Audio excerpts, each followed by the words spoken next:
दो वेबसाइट, पहला वेबसाइट है www.cnbc.com,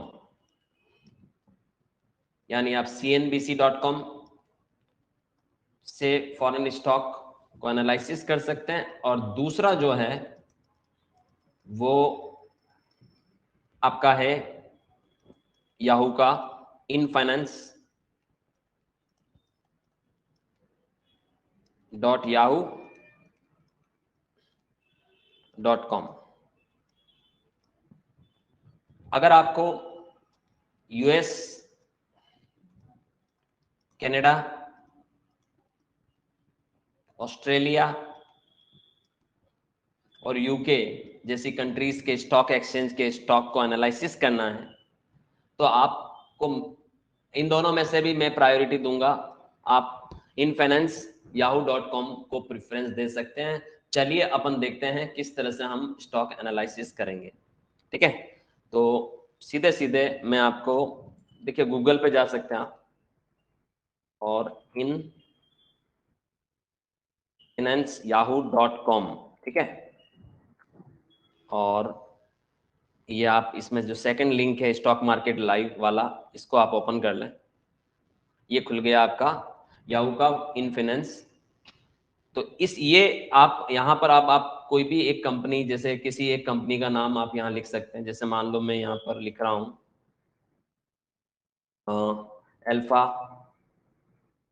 अल्फाबेट INC, गूगल की कंपनी है। तो चलिए इसका अपन यहाँ पर, गूगल की होल्डिंग कंपनी है अल्फाबेट INC, इसको मैंने ओपन कर लिया है।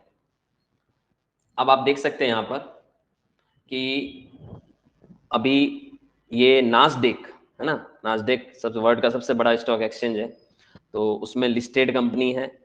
और इसका यूएस डॉलर में यहाँ पर अभी जो प्राइस चल रहा है वो $105 चल रहा है, और अभी प्लस में चल रहा है। आज की अगर ग्रीन कलर जो दिख रहा है आपको प्लस में दिख रहा है, तो ये आपका बेसिकली चल रहा है। ठीक है, और अगर आप अब बात ये करते हैं कि जैसे अब स्टॉक को मुझे एनालिसिस करना, तो मुझे किन किन चीजों को देखना होगा। देखिए वही सब चीजें हैं जो आप बेसिकली इंडियन स्टॉक में ढूंढते हैं या देखते हैं। तो सबसे पहली चीज जो आपको हमेशा किसी भी स्टॉक में, जैसे मैंने अभी जो कंपनी ओपन की, कोई एक कंपनी जैसे आपने ओपन कर ली, जैसे मैंने अभी ओपन की अल्फाबेट, यानी मैंने एक तरह से गूगल की सब होल्डिंग कंपनी को मैंने यहाँ पर ओपन कर लिया, और मैं यहाँ पर नास्डेक में जो यूएस स्टॉक एक्सचेंज है उसमें मैं इस कंपनी को लिस्टेड है, तो मैं इसका एनालिसिस करने जा रहा हूँ। तो अगर हम देखिए सबसे पहली चीज है कि क्या क्या चीजें आपको देखनी होती है किसी भी स्टॉक में। तो आपको किसी भी स्टॉक में एक तो OHLC, यानी आपको ये चार चीजें देखनी होती है। OHLC का मतलब होता है कि वो ओपन कितने पे हुआ, चलिए, है ना, उसका हाई कितना गया, उसका लो कितना गया, और वो क्लोज कितने पे हुआ। ये हम कभी भी ध्यान देना, किसी भी स्टॉक का ओपन, हाई, लो, क्लोज जरूर देखते हैं हम। तो अगर हम बात करें, देखिए ओपन 101 पे हुआ, तो ओपन प्राइस दे रखी है 101.98। हाई कितना गया, तो आप अगर हाई अगर बात करें तो ये डे रेंज में जाके आप हाई देख सकते हैं। हाई कितना गया, 105.96।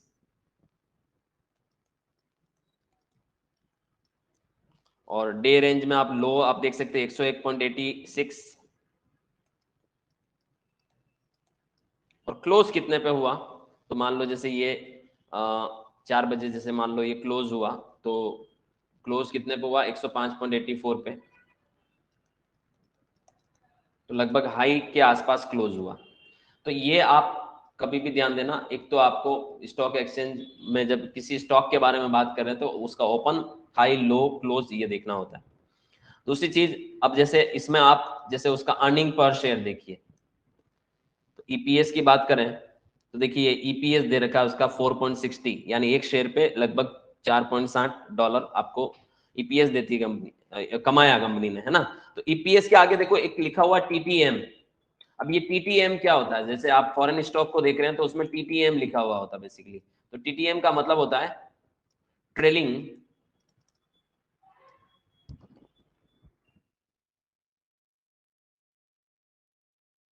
12 मंथ, यानी आज देख रहा हूं मैं तो आज से पहले के 12 महीने, यानी ये जो ईपीएस है ये आज से पिछले 12 महीने का ईपीएस है, ध्यान देना। तो आज से पिछला 12 महीना मतलब आज क्या तारीख है, आज अगर 22 मार्च है तो मतलब आज से पिछला 12 महीना का मतलब हुआ कि 21 मार्च 2022 से लगाकर आज 22 मार्च 2023, है ना, सॉरी 23 मार्च 2022 से लगाकर आज 22 मार्च 2023, पिछले 12 महीने, है ना। ट्रेलिंग 12 मंथ का मतलब टीटीएम कहीं पर भी लिखा हुआ उसका मतलब होता है जस्ट पिछले 12 मंथ्स, पिछले 12 मंथ्स, याद रखिएगा, ठीक है। तो लेटेस्ट जो पिछले 12 मंथ है, लेटेस्ट 12 मंथ, क्योंकि भारत में तो जैसे कोई भी आंकड़े जो आपको भारत के स्टॉक एक्सचेंज में देखने को मिलेंगे वो आंकड़े फाइनेंशियल ईयर के देखने को मिलते हैं कि पिछला फाइनेंशियल ईयर, उससे पिछला फाइनेंशियल ईयर, तो आप 1 अप्रैल से 31 मार्च को लेकर चलते हैं आंकड़ों को, लेकिन यहाँ पर आपको ज्यादातर आंकड़े जिस दिन आप देख रहे हो उससे पहले के 12 महीने के आंकड़े, ये टीटीएम लिखा हुआ होगा तो आपको ये मानना है, ध्यान देना, ये समझना है। तो ये आप ईपीएस देख सकते हैं। उसके अलावा अगर आप बात करें, इसमें एक रेशियो होता है बेटा, ये देखिए बेटा 5 ईयर मंथली 1.09। तो ये जो बेटा रेशियो जो दिख रहा है आपको, बेटा 5 ईयर मंथली का मतलब ये होता है कि जैसे वहां का जो नास्डेक स्टॉक एक्सचेंज है तो वहां का जो इंडेक्स है उस इंडेक्स के मुकाबले वो शेयर कितना परसेंट ग्रो किया। अगर इंडेक्स ने 1% ग्रो किया तो ये शेयर 1.09% ग्रो हुआ है। मतलब जैसे भारत में बीएससी का इंडेक्स सेंसेक्स होता है, तो अगर सेंसेक्स कितना ग्रो किया है उसके मुकाबले उस कंपनी का स्टॉक कितना ग्रो किया, ये परसेंटेज दिखाता बेटा परसेंटेज। तो अगर मान लो 1.09% दिख रहा है आपको बेटा, तो इसका मतलब जितना इंडेक्स ने ग्रो किया, इंडेक्स के मुकाबले, इंडेक्स के आधार पे इस शेयर की ग्रोथ दिखाता है बेटा परसेंटेज, शेयर की ग्रोथ, याद रखिएगा।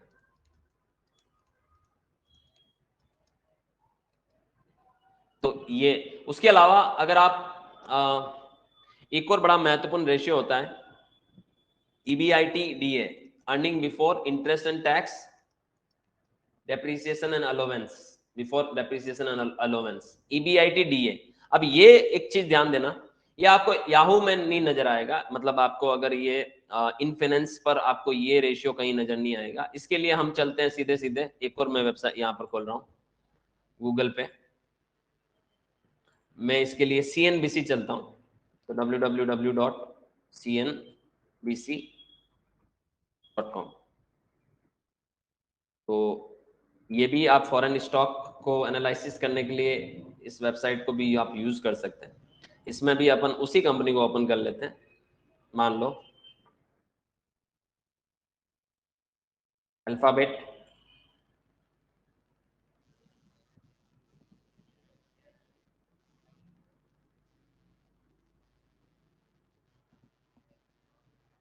इस पर क्लिक कर देते हैं, गूगल की, ये आप देख सकते हैं नास्डेक वाली कंपनी को आपने ओपन कर लिया। और अगर आप यहां पर देखें तो आप थोड़ा सा यहाँ पर नीचे जाएंगे तो आपको यहाँ पर ये देखिए EBIT-DA, और ये भी आपको TTM में मिल रहा है, यानी पिछले 12 महीने में। तो ये आपको earning before interest and tax and depreciation and allowance, ये 90 रुपए कंपनी ने, जैसे $90 कंपनी ने कमाया, तो ये आप यहाँ से देख सकते हैं। तो हमेशा ध्यान देना ये जो परसेंटेज है किसी भी कंपनी की earning before interest and tax, ये आपको CNBC पे मिलेगा बेसिकली, उस पर नहीं मिलेगा याहू पे, ठीक है। उसके अलावा आप जैसे यहाँ पर किसी कंपनी की प्रोफाइल देख सकते हैं। तो जैसे आप ऊपर किसी स्टॉक की प्रोफाइल आपको देखनी है सपोज, ठीक है, तो आप देखिए जैसे ये प्रोफाइल पे क्लिक करेंगे तो आपको कंपनी की प्रोफाइल नजर आएगी कि कौन लोग कंपनी को चला रहे हैं साहब, कंपनी का आउटस्टैंडिंग शेयर आउटस्टैंडिंग कितना है, इंस्टीट्यूशनल ओनरशिप कितना परसेंटेज है, मार्केट कैपिटलाइजेशन कितना परसेंट है, कंपनी कब स्टैब्लिश हुई, कंपनी का रजिस्टर्ड एड्रेस क्या है, सारी चीजें आपको यहाँ पर मिल जाएगी। प्राइसिंग मूवमेंट मिल जाएंगे कंपनी के, कि शेयर की प्राइसिंग मूवमेंट आप देख सकते हैं यहाँ पर, शेयर की ग्रोथ देख सकते हैं, EPS की ग्रोथ देख सकते हैं, रेवेन्यू की ग्रोथ देख सकते हैं, डिविडेंड कंपनी ने कभी दिया तो वो दिख जाएगा, की मेजर्स, सारे जो कंपनी के की रेशियोज हैं, सारे जो वैल्यूएशन दिखाते हैं वो रेशियो, जो फाइनेंशियल स्ट्रेंथ दिखाते हैं वो रेशियो, जो एसेट दिखाते हैं, जो लाइबिलिटी दिखाते हैं वो रेशियो, ये सारे रेशियो यहाँ पर आपको कंपनी के मिल जाएंगे। और इंडस्ट्री एवरेज भी मिल जाएगा। जैसे मान लो कंपनी का valuation ratio, price earning ratio, P ratio अगर 22.30 है, तो इंडस्ट्री इस पर्टिकुलर इंडस्ट्री का जो एवरेज रेशियो है वो 23.90, यानी उसके मुकाबले गूगल का कम है। अगर price to cash flow ratio देखें तो वो भी इंडस्ट्री एवरेज के मुकाबले कम है। प्राइस टू सेल्स की बात करें तो ये अच्छी है, आप देख सकते हैं इंडस्ट्री एवरेज कम है, इसका अच्छा है। प्राइस टू बुक वैल्यू की बात करें तो आप मतलब हर रेशियो को आप इंडस्ट्री एवरेज के साथ कंपेयर कर सकते हैं या उस पर्टिकुलर सेक्टर के एवरेज के साथ कंपेयर कर सकते हैं।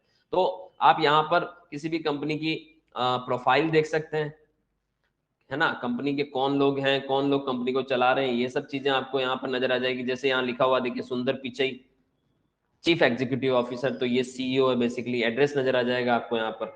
अगर आपको किसी कंपनी की लेटेस्ट न्यूज देखनी है तो उसकी न्यूज पर क्लिक करके आप उसकी लेटेस्ट जो भी न्यूज है उसको देख सकते हैं। जैसे 44 मिनट पहले इसकी कोई न्यूज आई, उससे पहले 1 घंटे पहले इसकी न्यूज आई, तो ये आप हमेशा उस कंपनी की न्यूज यहाँ पर रीड कर सकते हैं, जिसके आधार पर भी आप डिसीजन ले सकते हैं इन्वेस्टमेंट का।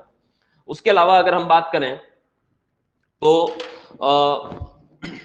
न्यूज के बाद अगर हम बात करें यहाँ पर तो समरी की बात करते हैं।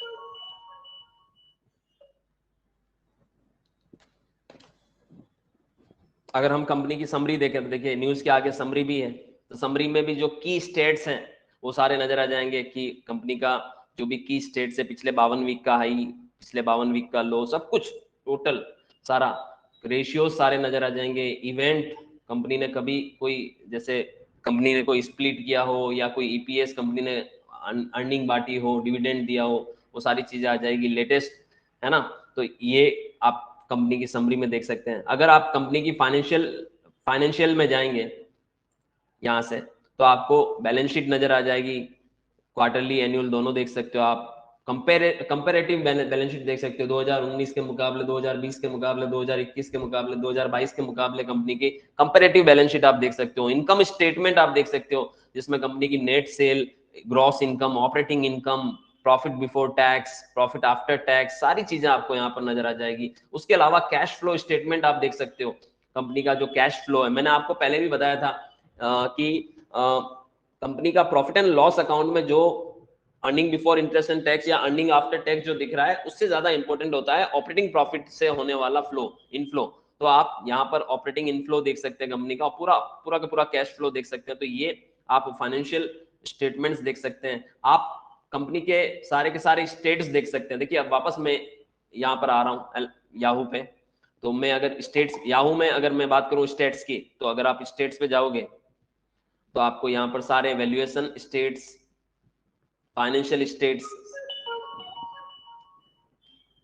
ये सारी चीजें आपको यहाँ पर मिल जाएगी, है ना। सारे शेयर्स के स्टेट्स, मतलब सारे आंकड़े आपको यहाँ पर कंपनी के मिल जाएंगे, डिविडेंड वगैरह, balance sheet, PNL, cash flow, सबके आपको यहाँ पर आंकड़े मिल जाएंगे। उसके अलावा अगर आप लास्ट में यहाँ पर देखिए होल्डर्स में जाएं, तो होल्डर्स में आप जाएंगे तो आपको ये पता चल जाएगा इस कंपनी के मैक्सिमम शेयर्स किसने ले रखे हैं, किन किन के पास इस कंपनी के मैक्सिमम शेयर्स हैं। तो आप देख सकते हैं कि 63% इंस्टीट्यूशनल इन्वेस्टर्स हैं जिन्होंने कंपनी के शेयर्स ले रखे हैं। टॉप इंस्टीट्यूशनल होल्डर्स कौन कौन सी कंपनियों ने इस कंपनी के शेयर्स ले रखे हैं वो आप यहाँ देख सकते हैं, कितना परसेंट वॉल्यूम उन्होंने कवर कर रखा है ना।